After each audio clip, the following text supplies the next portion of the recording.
Các bạn sử dụng cho mình những cái vỏ chuối.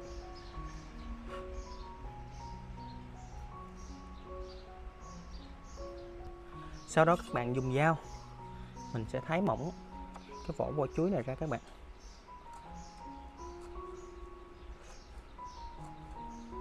Sau khi đã thái mỏng xong thì các bạn hãy cho tất cả vỏ chuối này vào trong một cái ly 300 ml nước sôi.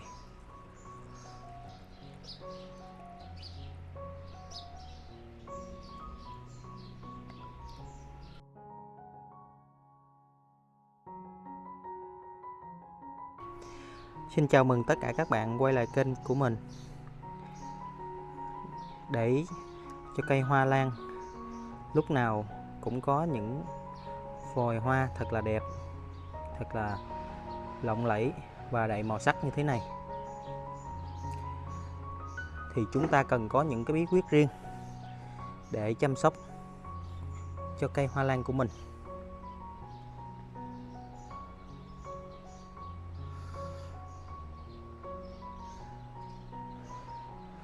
Cây luôn luôn khỏe, vòi hoa dài và thơm ngát.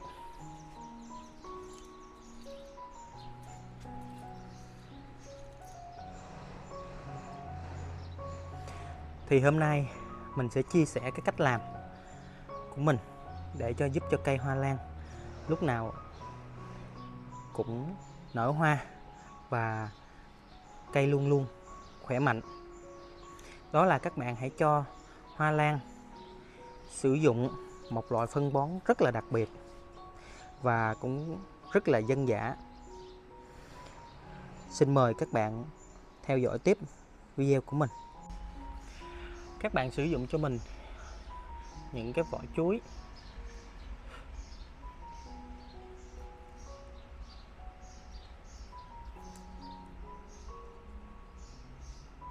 Thì trong vỏ chuối nó có rất là nhiều kali cũng như là những cái vitamin và khoáng chất rất là có lợi cho cây.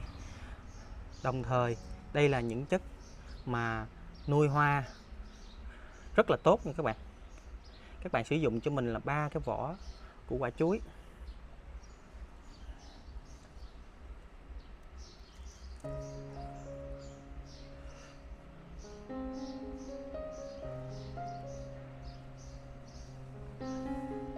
Sau đó các bạn dùng dao, mình sẽ thái mỏng cái vỏ chuối này ra các bạn.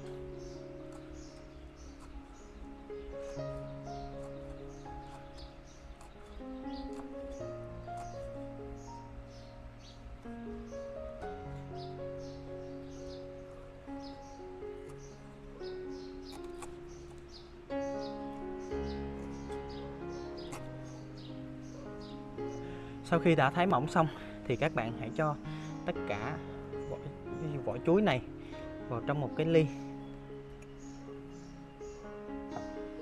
Sau đó thì các bạn hãy cho 300 ml nước sôi.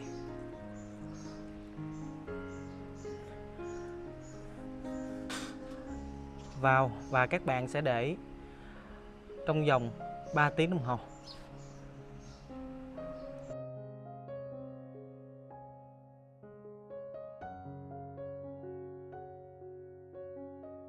Sau khoảng thời gian 3 tiếng thì những cái dưỡng chất nó ở trong cái vỏ của quả chuối đó các bạn, nó đã hòa tan vào trong nước. Thì bây giờ mình sẽ sử dụng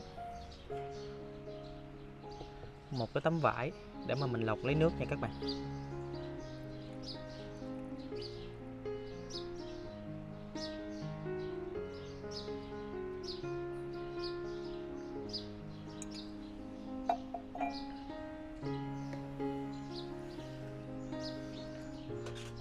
Đây là nước vỏ chuối.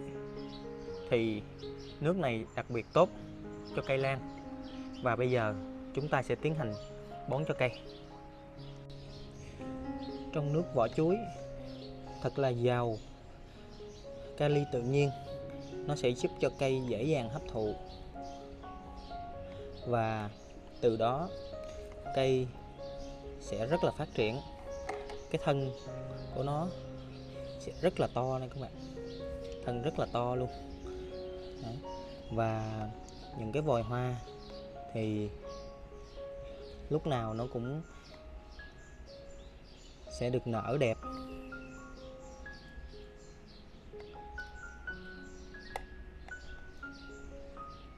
Các bạn cứ duy trì làm việc này 10 ngày một lần để duy trì được cái vòi hoa của mình lúc nào nó cũng tươi đẹp nha các bạn.